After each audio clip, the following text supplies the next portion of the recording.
Hi everyone, I'm Donna and I do videos on astrology and Feng Shui, and today we are talking about the full moon on May 7th, 2020. I hope you guys are all safe and well. If you're new to the channel, please hit the subscribe button, hit the like button if you like videos like this, and let's get started. So this is the chart for the full moon. This is going to be a full moon in Scorpio on at 17 degrees of Taurus and Scorpio. So these guys are doing, of course, the opposition.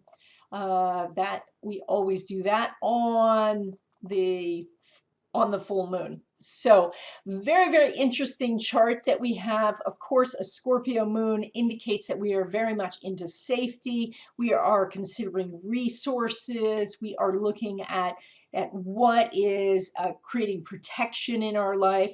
The Taurus side of that is about money and finances and things that we own. So there's a lot going on that is very much in line with what's been going on in the world. Of course there is. But we want to take a look at the chart as a whole. And so as we see, this sun is now making a conjunction to Mercury. And when the sun is so close to Mercury, what happens is the light of the sun obliterates the Mercury. We can't see Mercury because we'd be staring into the sun. Now this happens pretty often because Mercury does orbit the sun. It's the closest planet, and so it can get very, very close for us here on Earth to be looking at it. But what it means for us is there's a desire to disappear, to not be seen. And this can be that we ourselves are wanting to retreat a little bit. And, you know, we've all been in isolation, so you think, how can we retreat further? But maybe towards the end of April, there was this desire to get out, and perhaps maybe that was a little premature. And so there is this, let's pull back, let's stay safe. So after maybe a burst of going out, this is an indication that at least for the next 2 weeks, there is this energy of pulling back. Next month, Mercury will be going retrograde. There'll be 2 eclipses. And so lots and lots of stuff is going on. So in actuality, May is a little bit quieter. It's a little bit of some breathing time. And so perhaps this is just that we've been working hard to be in isolation, and now maybe as isolation gets lifted, you're still not ready necessarily to go back to work, or not necessarily able to go back to work. And so again, we have this little bit of hidden energy. So we have a lot of planets that are connected when we are looking at the overall chart, because these two planets that we just talked about here, not the Uranus part, but the other two, are connected as a semi-sextile to Venus, which means that we're not necessarily getting what we want. That is in turn making it inconjunct to the moon. Again, another aspect that says we're not necessarily getting what we want. There's this energy that we want certain things and we need certain things, and those two things are incompatible. And so the want, which is Venus and Gemini, it says, I want to go out and talk to people, I want to go out and do things, but the moon in Scorpio in the 8th says, no, I just want to stay home, I want to stay safe. But we're also doing additional aspects here. So we're doing an inconjunct to the Pluto-Jupiter conjunction. So again, you know, the Pluto-Jupiter is in Capricorn is all about, you know, success and doing business and really overcoming these huge obstacles. But the inconjunct of Venus is not really what we're wanting to do at the moment. We are doing a very nice trine, however, to the Mars still. And so our interpersonal relationships, our connections with others are going well. It also says that when we want something, we're more apt to take action to get it. So, and that's a very interesting configuration, because if we look at the dynamic here, if we just focus on Venus, that is making this lovely trine here. And we look at the inconjunct that it's making here to the moon, which just, as I was just saying, says that we want something, we run out to get it, but it's not necessarily what we need. We do not have an aspect here between the moon and Mars. So the moon is in this conflicting position where it says, I feel unsafe going out and doing this thing, but the moon or the Venus says, I want this so much, and it's more in harmony with the action you're going to take. So it's more likely that you are going to go out, you are going to then see that, oh my gosh, I'm out, I'm around people I shouldn't be, and then perhaps running back home. Additionally, this Venus is making a square here to the Neptune, and Neptune is about escape, it's about envisioning things. So, but it is making a trine to that moon here. And so now we have this energy going on where we are feeling that we're in this kind of loop, which says that the moon is expressing this desire for safety, and the Neptune could convolute this energy, making you more afraid than you need to be, which is then in conflict with what you want. So there is this dynamic going on, and the way around this is to focus on this very important aspect of allow yourself this sense of safety and allow yourself this sense of what you want, and make sure that you know that these two things are incompatible. They are opposites in every way. So the Venus in Gemini wants communication. It wants to be social. The moon in Scorpio wants solitude. It wants safety over everything else. The Venus in Gemini is an air sign, so it's about talking, and the moon in Scorpio is a water sign, and that is about feeling. And so we have these different conflicting energies, and what's necessary is we have to be able to hold both of those energies within ourselves and understand that it's just not going to feel that comfortable.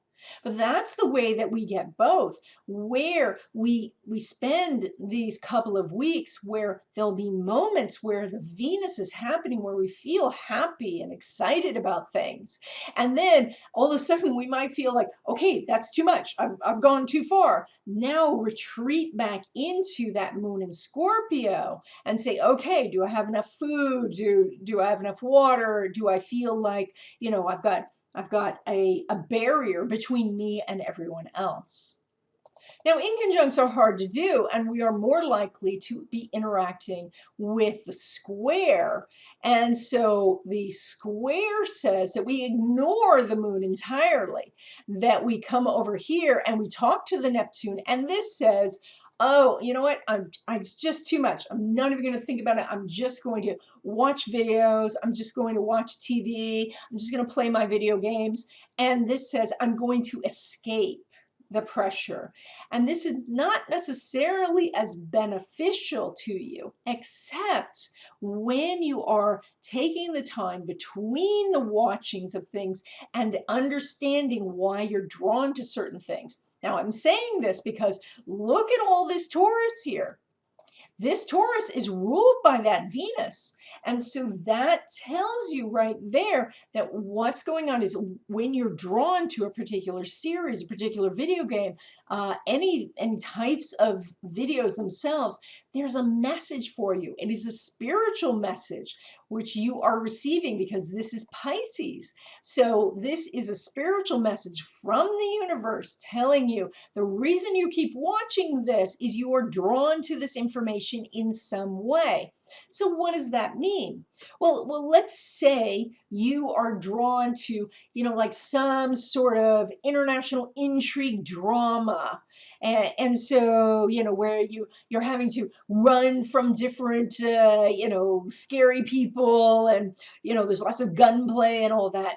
But what if the message then is you learning how to put yourself out in situations where you think there is danger, where you think that you're going beyond your comfort zone? So, or maybe it is, that you are watching a comedy about a family. And so this is about how this family is interacting. And so what you're thinking about is, how can I interact better with my family? Or how can I create a family of my own so that we can have these dynamics together? So when you think about what you're drawn to and look for the themes, you can grow spiritually a great deal during this period. And then you're not using the videos and all that as an escape. There's actual spiritual growth going on. As we're looking at the Sun conjunct Mercury in Taurus, we are doing the square with Mars, and we're doing the trine with Pluto Jupiter, aside from all the other aspects we were just talking about. So yes, we are still doing that semi-sextile to Venus. That's not strong enough aspect to counter one of these. We're also doing the sextile to Neptune. Again, not as strong. The square to Mars is going to be paramount here, and the square to Mars says, I have to get things done. There is a sense that even while the Mercury is causing you to retreat, it doesn't mean you're not doing a lot of stuff. You are. And this is an indication that from a social standpoint, maybe through technology, because it's Mars and Aquarius, that you are out there online quite a bit. But it also says that you're looking at the longer term future now, because now there is a sense that while the crisis is still going on, it is settling into a new normal or a new routine. And so what does this mean, that you're going to be doing 6 months from now, years from now? Because we didn't go through all of this just to go back to the way things were. This shakeup from a universal standpoint was to tell us that we need to be extremely aware that every person on this planet is connected. That while we can put up walls or borders, those are completely artificial. They have no actual effect on the things that are causing us to interact. So the person who is on the other side of the world who becomes sick can now make us sick, and vice versa. And that means that we need to act in a global sense. The Mars in Aquarius also is talking to us about how this change in so many people's behavior has affected the environment so much. The Earth itself is having a chance to heal a little bit from us not driving so much, maybe not polluting so much, by less manufacturing and all of that. And so maybe there's a different way of looking at things as we're going forward. Maybe the things that we thought were not fixable are actually going to be fixable. Now, the trine to Jupiter-Pluto indicates that you can have some big ambitions here. Now, trines are tricky because there's such positive energy, and that's wonderful, but because it's so easy, you can just skip over it. But this indicates that if you could get these innovative ideas that you would get from the square to Mars and apply them to your vocation or your calling, you could do some incredible things. The Jupiter-Pluto conjunction on a world scale is difficult, as we have seen, as it brought us this pandemic. But on an individual level, it is an extraordinary aspect for great ambition, for just mowing down the blocks that have impeded you. Whether those blocks are internal or external, you are able to just melt those things in front of you and climb to new heights. So we've talked about most of the planets here, but we do need to pull in the few that are in the lower numbers and talk about those. And so we do have the Chiron here at 7 degrees and the Uranus also at 7 degrees. When we have two planets, and in this case it's a planet and an asteroid or a comet, Chiron still, I think people are still trying to decide what it is, but when we have two planets at the same degree, of course, we know that they are having a very strong conversation, even though this connection is only a semi-sextile. So, and a semi-sextile says that we are irritated by it. It's one of those conversations between the two planets where we feel like, yeah, this is not interrupting my life, but it's enough to get my attention. Now, Chiron is about healing, and it is a point in your chart where if you do that thing, you become healed. And this is about Aries. And so is telling all of us that we need to take action for our healing. And that is, like if we get very personal, a lot of us are in lockdown right now and perhaps sitting around more than we usually do, maybe eating things that we don't normally indulge in. And so this does say that it might be time to institute a little bit of healing in that area. And then along comes the semi-sextile in Uranus in Taurus. And so the Taurus says, yeah, but I have the cookies in the house. I have the Cheez-Its in the house. So I got to use those up, right? And so that's the little bit of irritation. The Uranus also says that change is hard. And, Taurus doesn't like to move a lot. It's an earth sign. It's fixed earth. And so it says, I'm here. Let me be still. But the Uranus is a restless sign. It's electric and so it's spinning, and so there is this energy of, like churning underneath. And so we have this little bit of irritation, which says, I'm ready to heal, but there are things in the way. There are impediments. And that impediment could be that there's just a giant bag of chips still in the house. And so looking at how you can make small adjustments to get better results. And this would be, maybe to eat a little bit less of the chips and move a little bit more, but not doing things on a grand scale because this aspect is about small changes. Now, I give a very strict 7-degree orb, but it does mean that we still do have a square between Saturn and Uranus, which would constitute a bigger change. But I don't know that we are even aware of this aspect because the Saturn is such in this conversation here with an exact inconjunct with the North Node.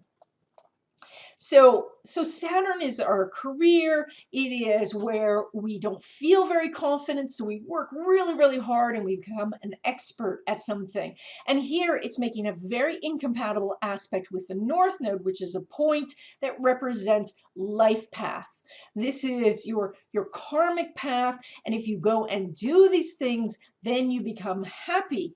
So we have, for everybody in the world, we have this inconjunct of the people who maybe can't go do their calling because their job is in lockdown, or that they are in a job and they are going to work, but it's not really their calling and it's never been their calling. There is this idea that whatever it is that you're trained to do might not be what you're supposed to be doing. And so now we have the opportunity of making those adjustments. And again, this says to get up off of, out of this place of just escaping through videos or through, cookies or things like that, and look at these issues that are happening where you could say to yourself, okay, this is my vocation right now. This is my career. But is this career going to be here in 6 months? Is it going to be here in 1 month? Is it going to be here in 10 years? The Saturn in Aquarius, and while it's in Aquarius, it's just going to be here for a couple of months, and then it's going to go back into Capricorn. It'll be there until the end of the year, and then it'll go back into Aquarius. But Aquarius talks about innovation. And so while the pandemic, of course, has caused us to relook at some industries, we can certainly see changes happening through technology as well. Because if companies think to themselves, all right, it's difficult enough dealing with employees, and employees are a big expense. If they can automate, they will. And now with stimulus money coming in, they would have that opportunity to invest in more technology versus people. And so it's going to be very important that you look at how you can change your profession through technology or more knowledge, or how you want to help people so that you can not be dependent on some corporation. We see also Pluto itself in Capricorn, and that indicates a transformation of corporations overall. Wherever Pluto travels through, it will transform. So we have had so much of transformation of corporations while Pluto has been in Capricorn already. I mean, you can think of how Uber and Lyft transformed the taxi industry, or how Airbnb transformed the hotel industry. Well, we are on the verge of having technology transform industry further, especially as Pluto in a few years goes into Aquarius. So we have the possibility of self-driving cars. And when self-driving cars are here, how many jobs will be lost in transportation? Not to mention just all the Uber drivers and all of that, but also all the truck drivers, all the short distance truck drivers, all of these things over the period in our lifetime could no longer be actual jobs. And so that Pluto is telling us, to recognize that corporations themselves are being transformed, and we see that also in the idea that retail stores are going to change, overall, are we going to be more global, or are we going to be even more international? There is a big transformation happening.